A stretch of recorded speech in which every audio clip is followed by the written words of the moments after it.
Why surge pricing is designed this way feels normal, but it is rarely accidental. The code beneath the interface acts as a deliberate engine for managing human movement. Imagine 50,000 people leaving a concert at the exact same moment. They hit the street, pull out their phones, and all open the same ride-hailing app. In seconds, the local demand for cars spikes to a level the surrounding streets simply cannot handle.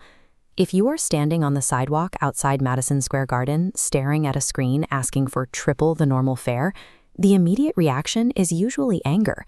It feels like the platform recognizes you have no other options and is actively exploiting your desperation for a quick profit. That anger is powerful enough to spill into the physical world. When fast food chains like Wendy's tested the waters with dynamic, time-based pricing for their menus, the public backlash was fierce and immediate. People rejected the idea that a burger should cost more during the lunch rush. We carry a heavy bias toward price stickiness. For generations, we've expected a service to cost the exact same amount on Tuesday afternoon as it does on Saturday night. After all, the gas, the vehicle wear and tear, and the driver's time cost the same to produce the ride in both scenarios. Because the raw physical cost of getting from point A to point B remains unchanged, we logically frame that algorithmic price spike as a penalty. It feels like a predatory tax on our bad timing. To understand what the algorithm is actually doing, we have to look past the rider's phone and examine the engineering logic on the platform's backend. Surge pricing is a mechanical tool used to manage the supply of drivers. In the early days of ride-sharing, companies used a multiplicative surge. If demand was high, a trip paid 2 times the base fare. But this created a massive incentive flaw. A driver making double on a 50-mile airport run earns significantly more than a driver making double on a 2-mile trip down the block. Drivers started cherry-picking the lucrative long-distance rides and ignoring local requests. That cherry-picking broke the system. Riders needing short trips couldn't hit a car. To fix this, platforms replaced the multiplier with a flat additive surge to ensure the payout structure remained incentive-compatible. Under this new model, a flat $5 bonus applies to every ride in the surge zone, regardless of distance.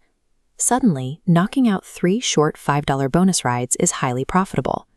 The financial appeal of a quick local trip now matches the long-distance haul. The algorithm prioritizes marketplace equilibrium over short-term revenue. It calculates payouts specifically to stop the network from fragmenting during periods of peak stress. That back-end math relies on the drivers, but it requires compliance from the riders. And securing that compliance requires highly specific psychological design on the front-end user interface. The app interface deploys aggressive behavioral triggers. Countdown timers, bright red maps, and warnings of scarce cars induce a sharp sense of loss aversion. It creates urgency, pushing the user to book immediately rather than stopping to rationally deliberate the cost. These psychological tricks are deployed to prevent a catastrophic system failure, known in the industry as the wild goose chase. When demand spikes and idle drivers vanish, the platform has to dispatch cars from further and further away.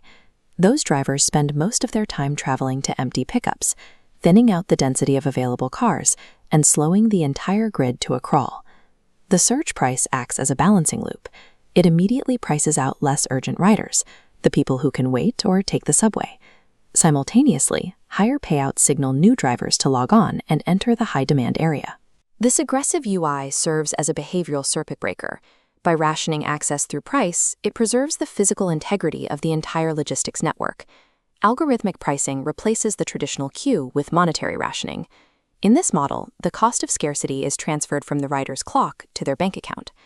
In the traditional era of street hailing, getting a ride during a rainstorm depended entirely on your physical proximity to an empty cab and the luck of manual search. You stood on the corner hoping to spot an illuminated sign. The shift to ride-sharing platforms mirrors the challenges of managing a municipal electrical grid. Both systems face highly volatile, unpredictable demand, and both must balance it against a strictly finite physical supply. To avoid rolling blackouts, the energy sector uses load shifting and peak shaving. They implement time-of-use pricing to incentivize citizens to run their heavy appliances at midnight instead of noon. A ride-sharing surge is the exact same protocol applied to cars, incentivizing people to delay their consumption until the physical infrastructure can handle the load. So the effect is not random, it is structural. and now you see it a little more clearly.